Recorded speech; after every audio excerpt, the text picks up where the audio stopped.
Hi, good morning to you all. How are you? Now that we are done with this theoretical knowledge about CIRP and IBC, we will be moving on towards the practical application of this code. Now we will be learning how the proceedings before the NCLT and DRT takes place.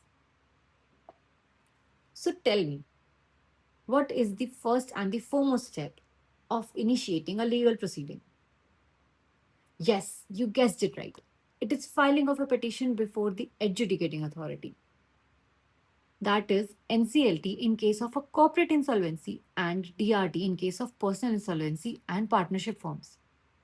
But if a personal guarantor to a corporate debtor, which is undergoing CIRP, wishes to file a petition to declare personal insolvency, then that must be filed before the NCLT only. So now comes our next question. Under which section does the petition for initiating CIRP will be filed? So when a financial creditor is filing the petition for initiating CIRP, it will be filed under Section 7 of IBC using Form 1. And when an operational creditor is filing that petition for initiating CIRP, it will be filed under Section 9 of IBC using Form 5. So when an operational creditor wishes to file petition for initiating CIRP against the corporate debtor, it must deliver a 10-day demand notice to the corporate debtor before filing that petition using Form 3 or 4.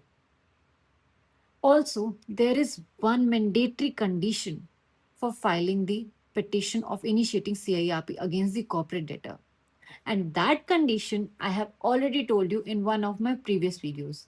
So I want you to answer in the comment section that what is that one mandatory condition which is necessary to be fulfilled for filing the petition against the corporate debtor of initiating CIRP. And also save this reel and share it to everyone who wants to learn about NCLT and DRT. I will see you in the next video.